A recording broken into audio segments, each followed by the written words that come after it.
Hello, and welcome to the Dialogue on Dialogue podcast. In 1956, Earl Nightingale recorded The Strangest Secret, launching a new era in self-improvement.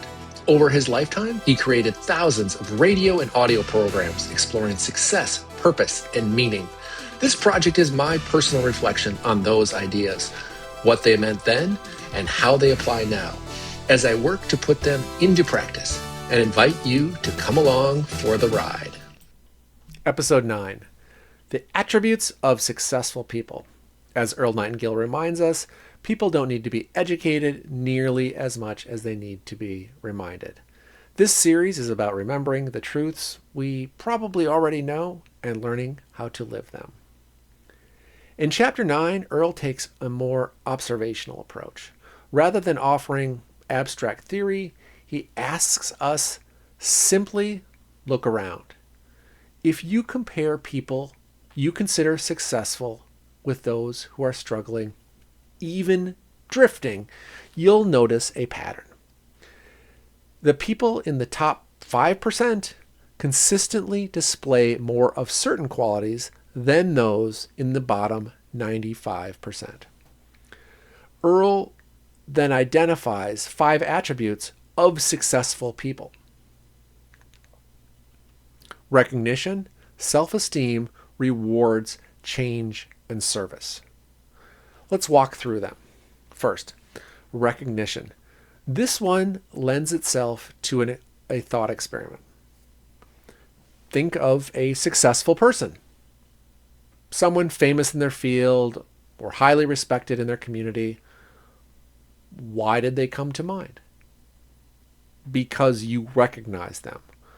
Recognition doesn't necessarily mean being good or even admirable. Someone can be successful at being terrible, but recognition comes from doing something distinctly, something better, louder, or more visible than others in that space. This made me think about something darker, too. One of the most tragic aspects of homelessness is not the lack of resources, although that would suck too, but the lack of recognition. People stop being seen as fully human. Success, in contrast, almost guarantees visibility. Recognition follows focus, effort, and distinction. The second, self-esteem. Successful people tend to have higher self-esteem than unsuccessful people. Part of that may be natural temperament, part of it is earned. When you are working toward goals, keeping commitments to yourself, and making progress, you actually have something to be proud of. There's an interesting chicken and egg dilemma here. Do successful people have more self-esteem because they succeed? Or do they succeed because they have more self-esteem? Earl's answer implicitly is, it doesn't matter. You may not control your starting point, but you can control your effort. And you have every right to feel good about honest effort, persistence, and growth. Third, rewards. The third attribute is rewards. This connects back to the Pareto principle we discussed earlier. The idea that a small percentage of people in any field receive a disproportionate share of the rewards. And rewards aren't just money.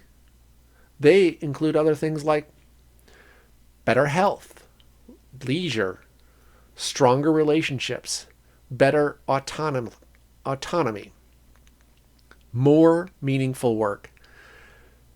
Successful people tend to experience more of what they value because they've aligned their actions with long-term goals.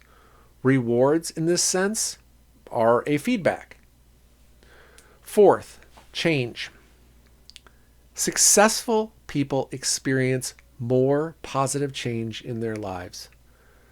That might mean travel or new adventures or exposure to different ideas and cultures.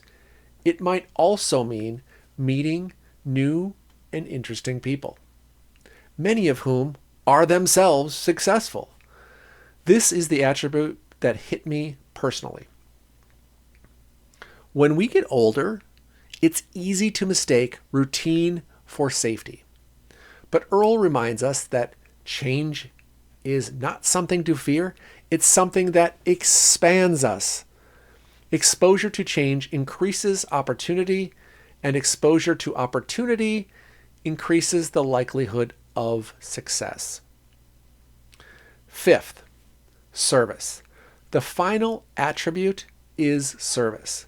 Successful people tend to serve larger communities. As success grows, so does reach. When we think of leaders, mentors, or people we admire, they are almost always people who contribute meaningfully to others. Service isn't an accident, it's an outcome. The more capable you become, the more people you can help. And the people we see as successful are often those who have made themselves useful beyond their own immediate needs. This episode ends with what I took as a warning and a challenge. Earl references one of his contemporaries, a Dr. O'Reilly, a career counselor and author, who suggested that people doing creative work tend to max out around 4 hours per day of truly productive creative effort. Thinking about it, this resonated with me. I can push past 4 hours, but when I do, quality drops off. I can still handle busy work and repetitive tasks, but my best creative thinking fades. I couldn't help thinking of author Tim Ferriss, the author of The 4-Hour Workweek, and wonder whether that idea is just a modern distillation of something much older. I'm not there yet, and I'm not sure I even want to be, but it's a useful thought experiment. How much of our best work actually requires focus rather than time?